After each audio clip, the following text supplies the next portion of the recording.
Pottawatomie County sheriffs are investigating a number of vehicle burglaries across the area. Reports came in on Tuesday of this week that the sheriff's office has received multiple reports of vehicular burglaries that occurred in the early morning hours in the neighborhoods of Green Valley Drive and the rural parts of the county. Anyone with information can contact Captain Tyler Garver at 785-457-3353, or you can contact Crime Stoppers. Fireworks filled the 4th of July night sky on Thursday in Wamego, a part of the world-famous Boomtown Show, one of the nation's top fireworks attractions. Thousands flooded into Boomtown, packing the fields next to the baseball diamonds, so much that people who couldn't get in pulled to the side of the road to catch the spectacle. Corey Reeves is one of Boomtown's Pyrotech team members and spoke more about his time with Boomtown. I started with the Pyro Crew in 2014 when we started doing some of the live broadcasts, simulcasting the soundtrack on B1047 on the radio station, which is a way that we allowed everyone, no matter where they sit or where they watch the fireworks from, to be able to kind of have the same show experience. B1047 accompanies the show to provide a soundtrack that gives people a more intimate experience with the 30-minute show. The fireworks display closes out a long day of celebration that included the city's carnival and parade. RCPD announced on Wednesday that Assistant Director Kurt Muldrip will retire effective January 1st of 2025 after 39 years of dedicated service. Muldrip began his tenure with RCPD in March 1985. Throughout his career, AD Muldrip has been recognized with numerous accolades, including a Director's Commendation, the Little Apple Optimist Club Award, nomination for Officer and Supervisor of the Year, and a Life-Saving Award. Muldrip's leadership has been pivotal for RCPD, guiding the department through significant milestones such as the implementation of succession planning, the adoption of evidence-based policing policies, and navigating numerous critical incidents. Muldrip is deeply embedded in the Manhattan and Riley County communities with involvement in K-State, Fort Riley, and numerous nonprofit and faith-based organizations. He and his wife, Sue, have 11 children who have supported his commitment to service. RCPD has tentatively scheduled his retirement reception for December 27th, 2024. Downtown Manhattan is looking at ways to improve its website and other services in its recent budget request to the city of Manhattan. Executive Director Gina Snyder explains why. We need to spend some money on really improving a lot of what we offer. We know downtown is beautiful. We do have 24 amazing events, but we need to enhance some of those events, grow some of those events, get a website, pay my staff what they're worth, and kind of take care of some internal things. Current website is over 10 years old and, according to Snyder, is also not mobile friendly. Snyder says all options have been discussed, including the possibility for a mobile app. We have considered all things. We have had several businesses reach out to us actually and just say, hey, we're going to come over and help you, and we're going to make this happen for you in the interim, because it is really pathetic. Downtown Manhattan has requested $186,000 from the city for the next fiscal year. These funds are generated through Transient's guest tax funds, also known as the hotel tax. The 21st annual Battle of the Badges Blood Drive is set for next week in Manhattan. First responders in Riley County will take part in the annual event, which features a friendly competition to determine who can recruit the most blood donors. RCPD won the 2023 event. Donors who end up participating will receive a commemorative Battle of the Badges t-shirt while supplies last. The blood drive will be held from noon to 6 next Thursday, July 11th, and from 7:30 to 1 next Friday, the 12th, at St. Thomas More Catholic Church, 2900 Kimball Avenue in Manhattan. Pottawatomie County voters will head to the polls this November to look to elect a new sheriff after current Sheriff Shane Yeager announced he would not be seeking another term. Two candidates are currently vying for the position: Derek Sid, the current St. Mary's Police Chief, and Doug Adams, the current undersheriff. Adams has worked with the sheriff's office for nearly 25 years, starting as an intern in 2000. He has worn a number of hats in his time with the sheriff's office. I then started as a reserve officer before going part-time and then full-time in 2002. After that point, had the opportunity to do a lot of different jobs with the sheriff's office: school resource officer, detective, sergeant, lieutenant, captain, and last about 4.5 years, I've been the undersheriff to Sheriff Shane Yeager. Adams says his main goal is to make the sheriff's office more a part of the community. So my biggest focus is community engagement. Community policing is a kind of what I grew up in. Probably starting as a school resource officer, you see more of that. You see the value of going in and talking to kids, talking to people at community events. We do a lot of those activities, but I think we can do more. Both Adams and Sid are running as Republicans on the August 6th primary ballot. For the latest news headlines, you could head over to our website, newsradiokman.com and themercury.com.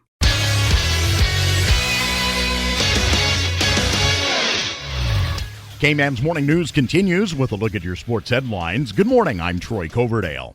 Michael Garcia, MJ Melendez, and Bobby Witt Jr. all homered, and Brady Singer won for the first time away from Kauffman Stadium this season as the Royals beat the Rockies 10-1 yesterday to end a 3-game slide.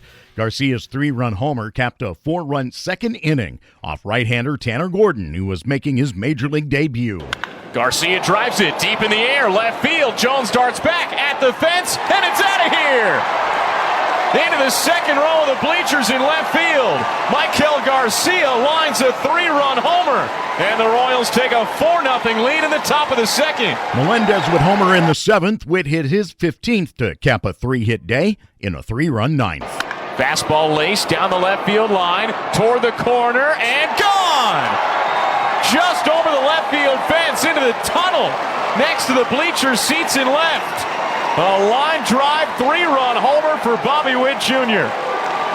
His 15th home run of the season gives the Royals double digits at Coors Field. It is 10-1 in the top of the 9th inning. As for Singer, he allowed just 1 run on 6 hits, all singles, while striking out 7 over 7 innings for his first road win since August 8th of 2023 in Boston.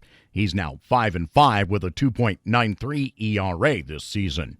Salvador Perez finished with a pair of singles in the game. The first was the 1,500th of his 13-year career. Michael Massey and Garcia also had 2 hits on the day as the Royals went 4 for 7 with runners in scoring position. They had gone 4 for 51 in their previous 9 road games and had dropped 5 straight away from home. After an off night tonight, the Royals will match up with the Cardinals in St. Louis tomorrow evening. Royals right-hander Michael Wacha to face his former team. Cardinals will send Andre Palante to the mound for the matchup that gets underway at 6:40 tomorrow night on News Radio KMAN. Perez, Witt, and starting pitchers Seth Lugo and Cole Reagans were all named to the American League All-Star roster yesterday, the first time since 2016 that the Royals have had 4 All-Star representatives. Reagans and Lugo become the first Royals pitchers named to an All-Star game since Jason Vargas in 2017, and it marks the first time in franchise history that the Royals will have 2 All-Star starting pitchers in the same season. Witt, Lugo, and Reagans are first-time All-Stars. Perez is heading to his 9th Midsummer Classic. Philadelphia pitchers Zach Wheeler, Ranger Suarez, Jeff Hoffman, and Matt Strahm joined 3 starting teammates on the National League roster. First baseman Bryce Harper, shortstop Trey Turner, and third baseman former Wichita State standout Alec Boehm. Pittsburgh pitcher Paul Skeens was picked for the game just 8 weeks after making his major league debut. The 22-year-old Skeens made his first big league appearance back on May 11th and has opened his career with a 5-0 mark with a 2.12 ERA in 10 starts. Also, Cubs pitcher Shota Imanaga joined Skeens and San Diego outfielder Jackson Merrill as the only rookies for the game. That'll be next Tuesday night on News Radio KMAN. Pete Alonso will be participating in his 5th straight home run derby. The Mets first baseman will be trying to win it for the 3rd time. Baltimore's Gunnar Henderson and Philadelphia's Alec Boehm have also committed to the event a week from tonight in Arlington. Alonso won the competition in 2019 as a rookie at Cleveland's Progressive Field. That year he edged Vlad Guerrero of Toronto 23-22 in the final round. He then repeated in 2021 at Coors Field in Denver, beating Baltimore's Trey Mancini by the same score. Last year, Alonso was knocked out in the 2nd round as Guerrero took the title, joining Vladimir Sr. to become the first father-son duo to accomplish the feat. Ken Griffey Jr. is the only 3-time champion of the Derby, which started in 1985.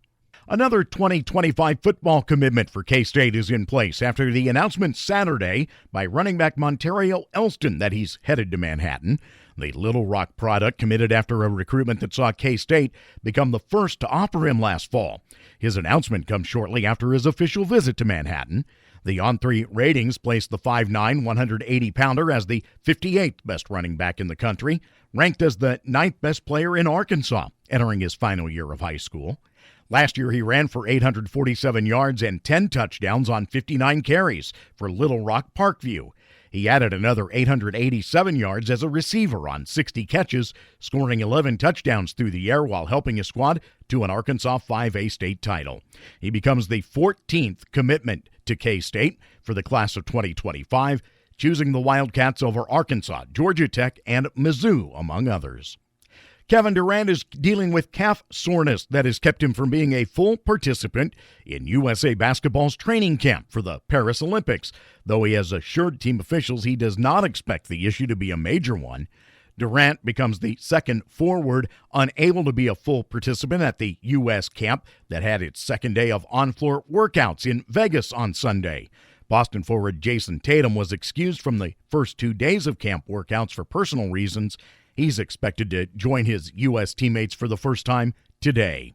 Giannis Antetokounmpo scored 23 as Greece held off Croatia Sunday, 80-69 in one of the 4 men's basketball qualifying tournament finals being held to determine the final spots in the 12-team field for Paris. Brazil is also headed to the Olympics after a 19-0 run over the final 3:21 of the first quarter. That set the tone in what became a surprisingly easy 94-69 win over Latvia. Spain heads to the Games after holding off the Bahamas for a 7th consecutive Olympic berth, and Puerto Rico grabbed the final spot by beating Lithuania. Willie Agata scored twice in the first half. Mimo Rodriguez had an early assist and scored the winner late. Sporting KC survived an own goal by keeper Tim Malia in a 3-2 win over FC Dallas last night. Alex Bowman secured a spot in the NASCAR Cup Series playoffs when he held on for the victory on a rainy street course in downtown Chicago. He's the 12th Cup driver to win this year, leaving 4 remaining spots in the playoffs with 6 races left in the regular season. Davis Thompson opened with 5 birdies in 6 holes to pull away and win the John Deere Classic with a 28 under 256 for the tournament. That set a 72-hole scoring record at the event. The victory nets Thompson a berth in the British Open in 2 weeks.